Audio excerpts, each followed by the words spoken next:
શેરડીનો રસ પીતા પહેલા આ વિડીયો તમે એકવાર જરૂર જોઈ લેજો. આજ જાણશું શેરડીના રસના પીવાથી શું ફાયદા મળી શકે છે અને બીજું શેરડીનો રસ કોણે બિલકુલ ન પીવો. હું Kalpana Rathod, acupressure acupuncture therapist, diploma in alternative medicine. શેરડીની તાસીર ઠંડી હોય છે. ઉનાળામાં એ શરીરને શીતળતા આપે છે.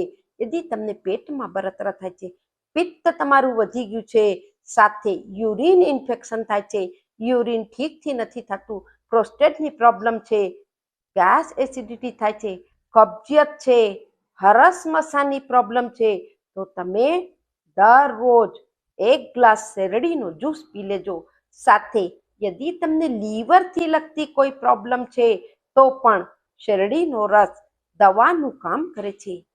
હવે આટલા ઔષધીય ગુણ હોવાના બાવજૂદ પણ કોને શેરડીનો રસ બિલકુલ ન પીવો જોઈએ?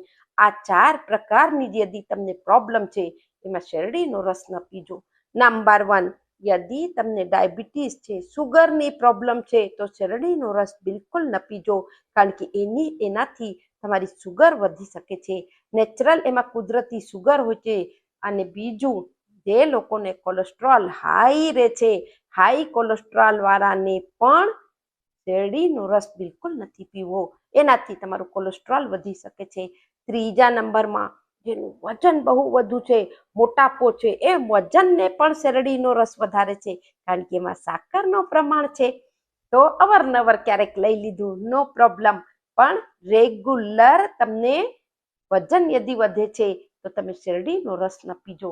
અને ચોથા નંબરનું, જે લોકોની કફ પ્રકૃતિ છે, વારંવાર શરદી, ઉધરસ, કફની પ્રોબ્લેમ થાય છે, ફેફસામાં કફ જામેલો છે, ગળામાં હંમેશા ખરાશ હોય છે, ગળામાં પણ કફ જામેલો છે, શેરડીનો રસ ન પીતા વધુથી વધુ લોકોને શેર કરો, કારણ કે અત્યારે શેરડી આપણે માર્કેટમાં બહુ જોવામાં આવે છે અને આપણે ખબર નથી હોતી કે કોણે શેરડીનો રસ પીવો અને કોણે બિલકુલ ન પીવો.